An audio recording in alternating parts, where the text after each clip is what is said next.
कि फैजल की शादी मत कराओ वरना बहुत बुरा हो जाएगा। नहीं छोड़ूंगी इसको, इसको जिंदा नहीं छोड़ूंगी। मेरी अधूरी ख्वाहिश ये पूरा करेगी, इसको जिंदा नहीं छोड़ूंगी। नमस्कार दोस्तों, अभी से कुछ टाइम पहले हमने आपके सामने हैदराबाद में घटी हुई एक बहुत डरावनी घटना की कहानी लेकर आए थे। लेकिन वो कहानी 2 पार्ट में आपके सामने आई थी। एक पार्ट अभी भी अधूरा था। लेकिन आप लोग कंफ्यूज हो रहे होंगे, यार भाई पहले क्या बताए थे, हमको इतना क्या याद रहता है, आप तो डेली वीडियो डालते हो। तो चिंता मत करो, पहले क्या हुआ था उस घटना में उसका भी स्टार्टिंग में हम पूरा एक शॉर्टकट वे में आपको समझाने वाले हैं और फिर कंटिन्यू करेंगे कि आगे क्या हो रहा है जिंदगी में, क्या कुछ हुआ फैसल के साथ। शुरू से बताओ तुम, ताकि जो लोग नए व्यूअर्स हैं उनको भी एक अंदाजा मिल जाए कि हाँ ये कौन सी स्टोरी का कंटिन्यूएशन है।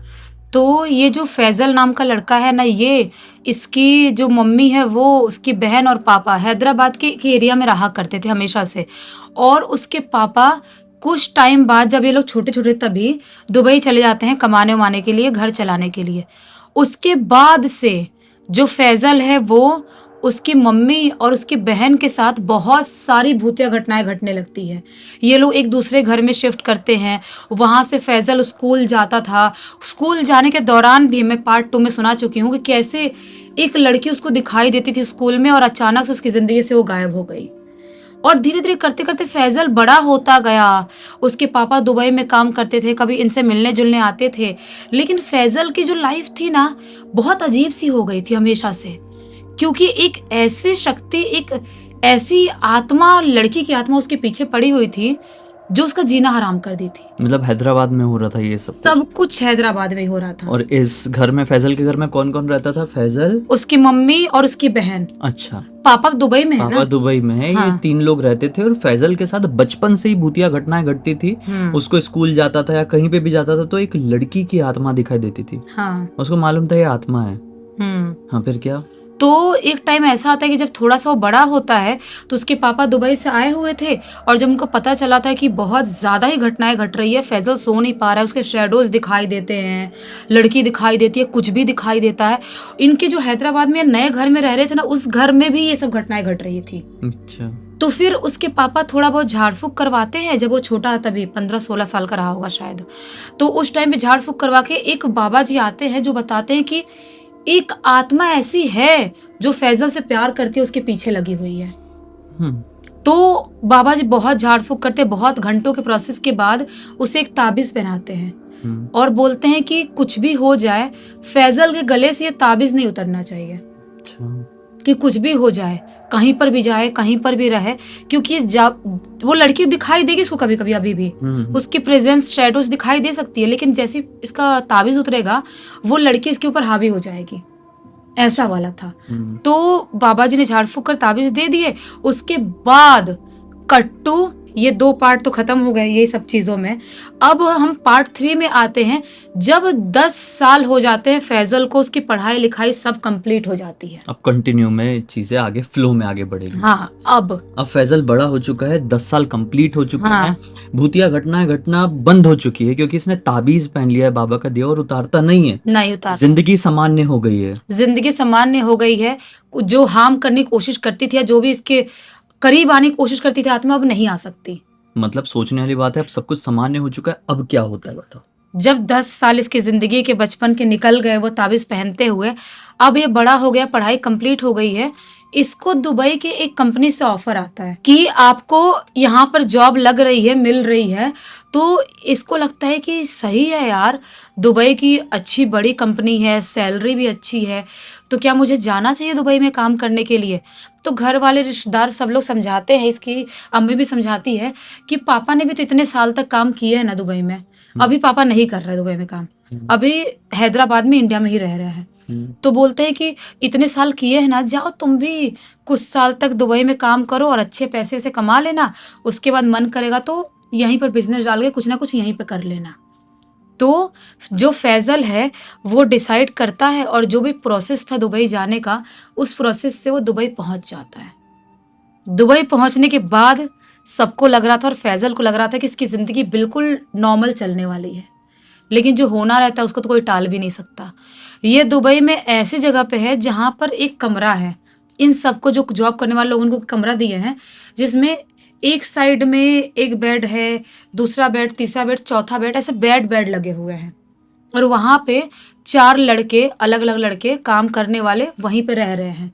और सबकी नाइट शिफ्ट चलती है वहां पे, जॉब की जगह पे। नाइट शिफ्ट में सारे के सारे लड़के काम कर रहे हैं। फैजल भी नाइट शिफ्ट में ही काम कर रहा है। और सुबह सुबह 5-6 बजे ये लोग अपने कमरे में आते थे, और जो भी खाना पीना इनका खा के आना होता तो खा के ही आते थे, और सीधा ये लोग सो जाया करते थे। तो कुछ टाइम तक फैजल की जिंदगी वहां पे नॉर्मल तरह से निकल रही थी। लेकिन एक दिन फैजल आराम से सो रहा था अपने बेड पे। वो ऐसे बेड पे सोता था जो उसका बेड ना दीवार से चिपका हुआ था, कि इसका बेड है और ये दीवार है, और दीवार के पार कुछ भी नहीं है, पूरा सिर्फ दीवार ही है, खड़ा दीवार है। तो वो उस बेड पे आराम से सो रहा था। सोए सोए पता नहीं कितना टाइम हुआ होगा, शायद दोपहर का टाइम हो रहा था, दिन के दोपहर का। बाकी सब दोस्त भी गहरी नींद में सो रहे होंगे शायद। अचानक से इसके बेड में बहुत जोर से लात लगता है, और बेड इसका बहुत दूर तक चला जाता है। ये झटके में डर के उठता है, ये क्या हो गया, किसने मेरे बेड को लात मारा। और जब ध्यान से देखता है तो सारे के सारे जो लड़के हैं तीनों, वो तो आराम से गहरी नींद में सो रहे हैं। उनकी शक्ल देख के समझ में आ रहा है, और इसका बेड सरकने के बाद भी वो उठे नहीं है, मतलब बहुत गहरी नींद में सो रहे हैं। इसका दिमाग खराब हो जाता है कि किसने लात मारा मेरे बेड को इतनी जोर से। और दीवार के अंदर घुस के कोई लात मारेगा तब तो इसका बेड सरकेगा वैसे, क्योंकि इसका बेड तो ये दीवार है और उसका बेड ऐसे चिपका हुआ है। तो दीवार के अंदर से कोई लात मारेगा तब तो बेड उधर जाएगा। ये समझ नहीं पाता है क्या हुआ, अजीब सा घबरा जाता है, हांफने लगता है। इसका दिमाग काम करना पूरी तरह से बंद कर देता है। इसको लगता है क्या वापस से कुछ घटनाएं घटने लगी है क्या मेरे साथ। अगर वापस से घट रही होगी तो मैं यहाँ पर दुबई में अकेले क्या मैनेज करूंगा, क्या करूंगा, बहुत बड़ी बात है मेरे लिए। ये उठ जाता है उसके बाद, और घर पे अपने अम्मी अब्बू बहन को फ़ोन करता है और उनसे बात करता है और बोलता है कि ऐसा ऐसा हुआ है मेरे साथ। तो इसके पापा बोलते हैं कि देखो, अगर इतनी प्रॉब्लम अचानक से समझ में आई और भारी प्रॉब्लम है ये, तो एक काम करो, तुम छुट्टी लेके ना कुछ टाइम के लिए अपना इंडिया वापस आ जाओ। तुम्हारी बहन की शादी भी होने वाली, शादी में तो वैसे भी आना है, बहन की शादी तय हो गई है, तो जो तुम बाद में आने वाले थे थोड़ा पहले ही आ जाओ छुट्टी लेके, और कुछ महीने रहोगे यहाँ पर तो सब कुछ जिंदगी में शायद नॉर्मल हो जाएगा। तुम्हारे साथ वहाँ पे कुछ गड़बड़ हो गया अकेले में तो हम क्या करेंगे। फैजल बोलता है ठीक है, मैं छुट्टी अप्लाई करूंगा, जाऊंगा आज तो अपने काम करने के लिए कंपनी ऑफिस जाऊंगा। तो ऐसा ही होता है। ये रात पूरे दिन तो ये लोग रहते ही थे अपने घर में, अपने कमरे में, और जब जैसे ही शाम का टाइम होता था तो ये लोग चले जाया करते थे अपनी कंपनी काम करने के लिए। रात के टाइम में सबके सब अपना अपना काम कर रहे हैं कंपनी में। अचानक से फैजल को उसके ही कंपनी में एक विंडो था, विंडो के पास एक शैडो दिखाई देती है, जो शैडो उसको बहुत देखी देखी लग रही थी, शैडो जो शायद वो बचपन में देखता था।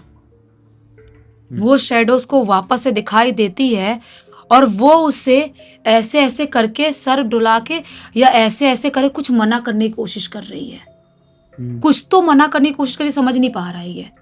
ये बहुत तेज घबरा जाता है, भागते हुए जहाँ पे दूसरे लोग थे वहां चले जाता है। और इसने छुट्टी अप्लाई कर दिया। उसके बाद से वो शैडो उसको दोपहर में, दिन में, रात में उसके कमरे के बाहर, विंडो के बाहर, हर जगह दिखाई देने लगी।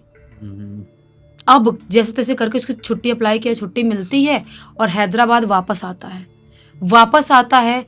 अब कुछ दिन तक घर पे रहता है। सब एक्टिविटीज जो हो रही थी वहाँ पे ये सब चीज़ें नहीं होती है। बहन की शादी का दिन नज़दीक आता है। सारे रिश्तेदार, कज़न, सब लोग घर पे आए हुए हैं। धूमधाम माहौल है, सब कुछ अच्छा खासा चल रहा है। एक दिन फैजल और उसके कज़न एक ही कमरे में सो रहे थे। शादी के कुछ दिन पहले की बात है, बहन की शादी के। आराम से सो रहे कमरे में। अचानक से जो फैजल है ना, वो ऐसे बेड पे सो रहा है और ऐसे झटके में उठता है, और उठ के कहीं अजीब सा भूत बना मत, कहीं ऐसा अजीब सा बाहर जाने लगता है, ऐसे बाहर जाने लगता है। उसका कज़न देखता है तो वो सोचता है, बोलता है फैजल कहाँ जा रहा है, इस तरह से कहाँ जा रहा है तू, भूत बना हुआ। वो कुछ नहीं बोलता है। तो उसका कज़न फिर से टोकता है उसको, देखता है वो तो घर से बाहर निकल गया। उसके पीछे पीछे थोड़ी दूर जाता है, बोलता है फैजल कहाँ जा रहा है भाई, तू कहाँ जा रहा है? कुछ नहीं बोल रहा है। सबको तेज तेज आवाज लगाता है, उठाता है, बोलता है उठो उठो उठो, फैजल कहीं जा रहा है। क्योंकि लगभग खानदान में सबको पता था कि फैजल को बचपन में कोई प्रॉब्लम थी। सबको उठाता है, सब लोग उठते उठते आते हैं, सब उसके पीछे पीछे जा रहे, चिल्ला रहे फैजल कहाँ जा रहा है, कहाँ जा रहा है? कुछ नहीं बोल रहा है वो, बस ऐसे कैसे भूत बना चलता जा रहा है, चलता जा रहा है, चलता जा रहा है। सब चिल्ला रहे पीछे से, दौड़ दौड़ के जा रहे। वो अजीब सा चलते चलते चलते एक ऐसी जगह पे पहुंचता है जहां पर एक कुआं है। कुएं के पास पहुंचता है और वहीं पर कुआं के अंदर पता नहीं क्या ऐसे देख रहा होता है। घर वाले सब चिल्लाते हैं फैजल क्या कर रहा है वहां पे, पीछे आ, क्या कर रहा है, तो सुन क्यों नहीं रहा है, तुझे सुनाई क्यों नहीं दे रहा? सब चिल्ला रहे हैं। अचानक से ऐसा खड़े खड़े कुएं में धड़ाम, गया, सब मतलब कुएं में गया। चीखने चिल्लाने लग जाते हैं। फैजल को स्विमिंग नहीं आती थी, सब चीखना चिल्लाना रोना पीटना चालू कर दिए। उसके बाद जो जिनको आती हुई स्विमिंग वो अंदर जाते हैं, वो कैसे तैसे करके और उसको निकालते हैं। उसको तैरना नहीं आता है, फिर भी उसको कुछ भी नहीं हुआ है, एक बूंद कुछ नहीं हुआ है। कैसे? पता नहीं कैसे। उसको घर लाते हैं, सुलाते हैं। उसके बाद से उसको शैडो दिख रही है, क्या हो रहा है किसी को नहीं पता, क्योंकि किसी से कुछ ज्यादा बात ही नहीं कर रहा है वो। बहन की शादी होती है, बहन की विदाई हो जाती है। उसके बाद जब घर वालों को समझ में आता है कि इसकी तबीयत कुछ खास ठीक नहीं है, तो इसको अभी दुबई भेजना ठीक नहीं रहेगा, इसको घर पे ही रखते हैं, इसका ख्याल रखते हैं। सब कुछ करते करते बहन की शादी को 6 महीने बीत गए और ये घर पे ही है, ज्यादा कुछ डिस्कशन नहीं कर रहा, ज्यादा कुछ बात नहीं कर रहा, कुछ नहीं कर रहा। इसके मम्मी पापा को लगता है कि इसकी शादी तय कर देनी चाहिए।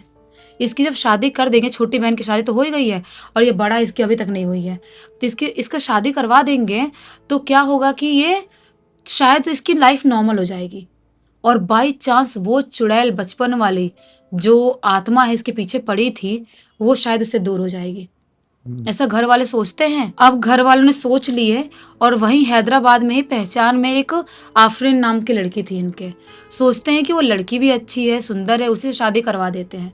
उस लड़की घर पे जाते हैं और फैजल और आफरीन की शादी तय हो जाती है। शादी तय हो गई, इनकी शादी कुछ महीनों में होने भी ही वाली थी। तभी अचानक से जो आफरीन है ना, उसके चाचा के लड़के की बहुत ज़्यादा तबीयत खराब होती है। उसको हॉस्पिटल में एडमिट करते हैं और वो बच नहीं पाता है, वो ख़त्म हो जाता है। तो अब शादी ऐसे माहौल में थोड़ी करेंगे, शादी को और कुछ महीने टाला जाता है। कुछ महीने शादी को टाल दिए और अब शादी का जब दिन नज़दीक होता है तो एक दिन ऐसे ही फैजल की मम्मी अपने कमरे में सो रही थी, पापा भी वहीं सो रहे होंगे और फैजल अपने कमरे में सो रहा था। ये जो घर है ना फैजल का, अब इसने ये नया घर ले लिया है। सबको लगने लगा था कि पुराने घर में हम रह रहे थे तो वहाँ पे घटनाएं बहुत घट रही थी और फैजल की बचपन की चीज़ें भी बहुत बेकार थी। तो फैजल ने जो पैसे इकट्ठे किए थे उससे इन लोगों ने वहीं हैदराबाद में ही नया घर ले लिया है। तो ये लोग उस नए घर में रह रहे हैं कि शादी होके बहू आएगी हमारी फैजल की पत्नी, तो वो भी वहीं रहेगी, इसलिए नया घर लिए थे। तो सब आराम से अपने अपने कमरे में सो रहे हैं। अचानक से आधी रात के टाइम में इनका जो किचन वाला एरिया है ना, वहां से धार धार धार धार करके पूरे बर्तनों को गिरने की आवाज सुनाई देने लगती है। तो उसकी मम्मी एकदम घबरा के उठती है, उठ के भागते हुए किचन में जाती है और जैसे किचन में जाती है बहुत सारे बर्तन फर्श पे गिरे हुए हैं और जब ध्यान से देखती है तो क्या पाती है, किचन का लाइट ऑन करने की कोशिश करती है लेकिन लाइट ऑन नहीं हो रहा है, पता नहीं क्यों। ऐसा लाइट खराब नहीं था, नया घर है, कैसे खराब हो जाएगा। बाहर की रोशनी आ रही, उससे देखती है कि जो बर्तन जहाँ पे रखते, जो सेल्फ रहता है बर्तन रखने वाला, उसके ऊपर एक काली सी बिल्ली बैठी हुई है जिसकी आंख बहुत बुरी तरह से चमक रही है। तो मम्मी को लगता है फैजल की कि हो सकता है कि ये बिल्ली जो है ना इसी ने बर्तनों गिराया होगा। उसकी मम्मी इग्नोर करती है और वहां से किचन से बाहर निकल के अपने बेडरूम की तरफ जाने लगती है। तभी अचानक से उसकी मम्मी के कान में आवाज आती है कि उसकी मम्मी का नाम कोई पुकार रहा है और जैसे उसकी मम्मी पीछे मुड़ के देखती है, मम्मी के जस्ट पीछे वही काली वाली बिल्ली खड़ी है और उस बिल्ली को देख रही, उसकी आंख चमक रही है, मम्मी को नॉन स्टॉप एक टक लगाए ऐसे देख रही है। मम्मी उस बिल्ली को देख ही रही होती है, तभी अचानक से वो बिल्ली एक लड़की की आवाज में बोलती है कि फैजल की शादी मत कराओ वरना बहुत बुरा हो जाएगा। ऐसा बोलती है और अजीब सा चिल्ला के वो बिल्ली बाहर भाग जाती है। मम्मी सुन पड़ गई, वहीं की वहीं देखते रह गई कि एक बिल्ली इंसानी औरत की आवाज में कैसे बोल सकती है। और घबराते हुए भागते हुए अपने कमरे में जाती है, बैठ जाती है, सोचती है कि बचपन से क्या फेस कर रही हूं मैं। मम्मी ने और फैजल ने और बहन ने इतनी सारी भूतिया चीजें फेस कर लिए थे कि मम्मी उस लेवल तक नहीं डरती है जितना एक नॉर्मल इंसान डर सकता है। तो ये बैठे बैठे पूरी रात निकाल देती है, सोचती है कि हो सकता है मेरा वहम रहा होगा, बहुत सारी चीजें मैंने फेस करी ना जिंदगी में, इसलिए ऐसा हो रहा होगा। सब कुछ इग्नोर करती है और कुछ टाइम बाद फैजल की शादी होती है आफरीन से। आफरीन शादी करके फैजल के घर में आ गई। अब शादी करके आई है तो फैजल और आफरीन की पहली रात थी है इस घर में। जो फैजल है ना, वो आफरीन के पास जाता है, उसके पास बैठता है और जैसे ही आफरीन के नजदीक जाने की कोशिश करता है, वैसे ही आफरीन के पीछे साइड जो दीवार है ना, उस दीवार के कोने में उसे एक शैडो दिखाई देती है। जो शैडो से बहुत ज्यादा वो रूबरू था बचपन से ही, वो शैडो दिखाई दी है। वो शैडो ऐसे ऐसे मुंडी डुला रही है और ऐसे हाथ करके कुछ मना करने की कोशिश कर रही है। फैजल अंदर से थोड़ा सा झटका खाता है और डर जाता है। उसको लगता है कहीं वो आत्मा वापस से मेरी जिंदगी में तो नहीं आ गई, आफरीन के साथ कुछ तो नहीं करेगी। अभी वो उसको इग्नोर करके आफरीन के नजदीक जाने ही वाला होता है कि अचानक से जोर जोर से उल्टियां करने लगता है। बहुत ही तेज तेज उल्टियां करने लगता है। आफरीन घबरा जाती है, घर वाले सब भागते भागते आते हैं कमरे में। और उसके बाद जो उल्टियां चालू हुई है फैजल की, 1 मिनट के लिए नहीं रुकी है, नॉन स्टॉप उल्टियां कर रहा है। उसके मुंह से क्या क्या निकल रहा है, बहुत उल्टियां कर रहा है, बहुत कर रहा है। डॉक्टर बुलाया जाता है, सब कुछ ट्रीटमेंट चालू करते हैं, लेकिन उसकी उल्टियां रुक नहीं रही है। पूरी रात बीत जाती है। डॉक्टर भी हाथ खड़े करते हैं कि ये कैसे हो सकता है, ये पॉसिबल नहीं है, किसी इंसान को इस तरह से उल्टियां कैसे हो सकती है, वो भी ऐसी उल्टी। तो सबको एकदम वो हो जाते घबराहट। और फैजल के पापा को समझ में आ जाता है कि वापस से बाबा जी को बुलाने का टाइम आ गया है। कुछ तो फैजल की जिंदगी में वापस से हो गई है प्रॉब्लम। सुबह का जब टाइम होता है तो बाबा जी को बुलाया जाता है। बाबा जी घर में एंटर करने से पहले ही बोल देते हैं, इस घर में रहने क्यों आए तुम लोग। ये लोग बोलते, बाबा जी ये नया घर है हमारा, हम तो पुराने घर में रहते, वहां पे इतनी घटनाएं घटी है, फैजल के बचपन में सब कुछ, हम कितने परेशान रहते थे। बाबा जी बोलते, इस घर में नहीं आना चाहिए था, ये घर जिस जमीन पे बना है वो जमीन कहीं से भी नॉर्मल नहीं है। तो सब घबरा जाते, बोलते बाबा जी हुआ क्या, आप बताओ सही। बाबा जी जल वल छिड़कते हैं, पानी वानी जो भी रहता है वो, और घर के अंदर एंटर करते हैं। अंदर एंटर करते हैं और फैजल को देखते हैं, बोलते हैं कि वो आत्मा तो नहीं है फैजल के ऊपर जो बचपन से थी, वो तो उसको आगाह करने की कोशिश कर रही है कब से चाहती है कि फैजल अलर्ट हो जाए। जब से ये दुबई में था तब से उसको मना कर रही है, यहाँ आने से ही मना करी और ये घर लेने से और शादी करने से भी मना करी। वो आत्मा इससे बचपन से प्यार करती है, करीब नहीं आ सकती क्योंकि ताबीज पहनता है, लेकिन जो अभी आत्मा है वो बहुत क्रूर है। सब बोलते कि कैसी आत्मा बाबा जी, क्या है वो। बाबा जी बोलते वो आत्मा फैजल के पीछे नहीं पड़ी है, वो आत्मा आफरीन के पीछे पड़ी है। अब जैसे ही बाबा ने बोला कि आत्मा आफरीन के पीछे पड़ी है, आफरीन बहुत ही अजीब सी आवाज में चीखती है और चीख के वहीं जमीन पे गिरती है और अजीबोगरीब तरह चिल्लाने लगती है, जोर जोर से, एकदम भारी सी आवाज में। वो आवाज आफरीन की कहीं से भी नहीं थी, तेज तेज चिल्लाने लगती है। बाबा जी झाड़ फूक करना वहीं पे चालू कर दी है। बहुत घंटे तक झाड़ फूक करते हैं। आफरीन सर पटक रही है, बाल उखाड़ रही है, अजीब सी आवाज में चिल्ला रही है। चिल्लाते चिल्लाते बोलती है, नहीं छोड़ूंगी इसको जिंदा नहीं छोड़ूंगी, मेरी अधूरी ख्वाहिश ये पूरा करेगी, इसको जिंदा नहीं छोड़ूंगी। अजीब सी कोई अलग ही औरत की भारी सी आवाज में बोल रही है। बाबा जी बहुत घंटे तक झाड़ फूक करते और बोलते हैं कि कौन है तू, बता दे कौन है तू। तब जाके आफरीन के अंदर से इतनी चीखने की आवाज आ रही थी कि मानो दीवारें फट जाएंगी उस घर की। सबके कान से मानो लाल पानी निकल जाए, इतनी ज़्यादा चीखने की आवाज़ आ रही थी। आफरीन एकदम चिल्लाते हुए गुस्से में बोलती है कि मैं यहीं पर इसी ज़मीन में मेरा घर हुआ करता था और मेरी शादी होने वाली थी। मेरी शादी के जस्ट पहले मुझे धोखे से मार दिया गया। जिस लड़के से प्यार करती थी उस लड़के से मेरी शादी नहीं हुई और मेरी अधूरी ख्वाहिश थी शादी करने की। मेरी शादी नहीं हुई, अब मैं किसी को भी खुशी से शादी में रहने नहीं दूंगी। इस लड़की को तो मैं मार डालूंगी, ऐसा ऐसा बोलती है। बाबा जी बहुत घंटे तक झाड़ फूक करते हैं। आफरीन इतना चिल्ला रही है कि आस पास के लोग इकट्ठे हो गए, सब इकट्ठे हो गए। बहुत घंटे झाड़ फूक करने के बाद जाके ये नॉर्मल होती है, बेहोश होती है। बाबा जी बोलते हैं कि अब कुछ नहीं कर सकती वो, उसकी आत्मा को कैद कर दिया हूँ मैंने, और आफरीन और फैज़ल अब ठीक है। और जो फैज़ल को शैडो दिखाई देती है, जो आत्मा दिखाई देती है, वो उससे कुछ बिगाड़ तो नहीं सकती। उसके बचपन की वो आत्मा है जो उससे प्यार करती है बचपन से, वो भी जब छोटा तब से, तो उसे कुछ कर तो नहीं सकती जब तक ये ताबीज़ पहना है। लेकिन कुछ होगा नहीं उसको, और ना ही आफरीन को होगा। बाबा जी वहाँ से चले जाते हैं और उसके बाद से अभी तक कुछ साल हो गए हैं, आफरीन और फैज़ल अच्छी खासी ज़िंदगी जी रहे हैं। टचवुड अभी तक कोई भी उनके साथ भूतिया घटना नहीं घटी है। बताओ। और फाइनली इस घटना की पूरी जानकारी किसके थ्रू मिली? इस पूरी घटना की जानकारी खुद ब खुद रिहान ने लिख के भेजा है। चलो अच्छा हुआ, फाइनली एक बहुत अच्छी सीख मिल गई। इसी एक नोट के साथ कहानी का अंत कर देते हैं। अब तक इस वीडियो को देख लिए थे तो बहुत सारे लाइक कर देना, चैनल को सब्सक्राइब कर देना। इंस्टाग्राम, हमारी वेबसाइट और गेमिंग चैनल का लिंक आपको डिस्क्रिप्शन बॉक्स में मिल जाएगा। इंस्टाग्राम में ऐसी कोई कहानी आपके पास है तो एक बार में ही पूरा लिख के भेज दीजिए।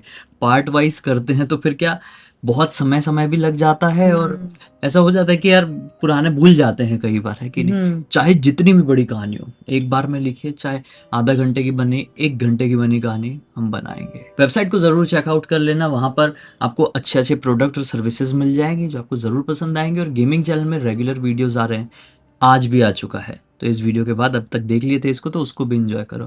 बाकी इसी अंदाज में कल फिर से मिलते, तब तक के लिए बहुत धन्यवाद। आपका दिन शुभ हो।